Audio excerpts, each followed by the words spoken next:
Getting back to the subject of passing. There was a film released in 2021 titled Passing that deals with the same subject matter of the original movie, in which Fredi Washington plays a woman who passes for white in the movie Imitation of Life, which was released in 1934. The movie was so heartbreaking. Fredi Washington played this role so well. And the reason that it almost felt like a trauma ritual is that for her to become the identity that she wanted, which was white, she had to reject her own mother, who was Negro or colored. That's what the terminology was at the time. So she had to actually reject her mother. By that I mean I want to go away. And you mustn't see me or own me or claim me or anything. I mean, even if you pass me on the street, you'll have to pass me by. Oh, no. Fredi was born in Savannah, Georgia in 1903. Her dad was a postal worker, mom was a dancer. Her parents were mixed race, and her mother died when she was 11 years old. She stepped in to help care for her other siblings, and her younger sister Isabel and Fredi were sent to Philadelphia to attend a boarding school for Negro or colored girls.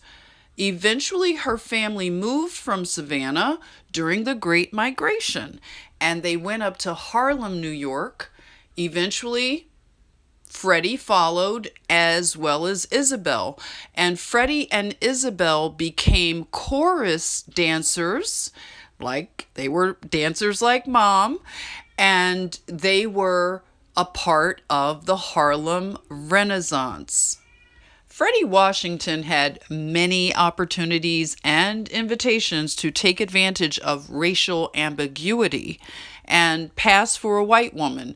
However, she passed on these opportunities and invitations, and she said that it wouldn't have been honest for her to do it. And also, she said that she wasn't ashamed of being identified as a Negro woman. Fredi Washington did such a good job tapping into the deep psychological trauma that must come when people make a decision to pass and to reject a whole side of themselves. It made me wonder about a cousin, a Washington cousin of mine, that the story is after her mother died, she had been passing, but once she came to her mother's funeral, she told the family that she wanted no more contact with them. So she cut the family off and she lives her life as a white woman. And I just learned that she has 3 daughters. So it's something that happens a lot. And I've had, again, opportunities to witness this and for people to whisper in my ear that they have a black grandmother, somebody who I'm working with who identifies as white, but they feel comfortable enough to whisper to me that they have a grandmother who's black, or they show me a picture of a grandmother with an afro and very dark skin, very melanated. So it's a lot going on out here. If you shake the family tree, who's going to come out? That brings me to something I've been wondering about the Washington family. I have had a weird relationship with my name because we learn in school that George Washington, the father of America, was a white slave owner.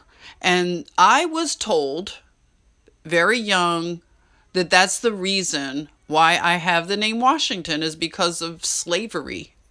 And when I do timeline research, it's a lot that's not adding up. And I hope that I can get some answers.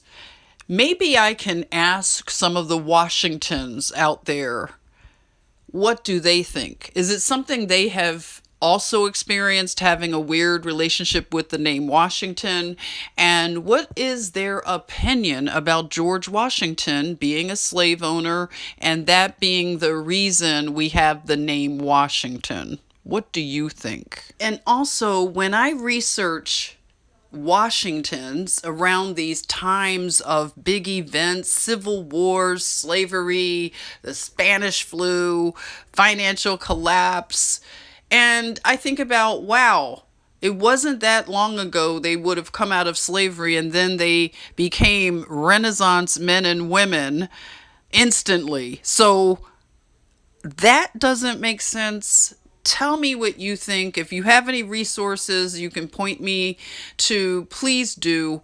And thank you for watching The Reel. I'm going to continue on my research into the Washingtons, okay? Take care.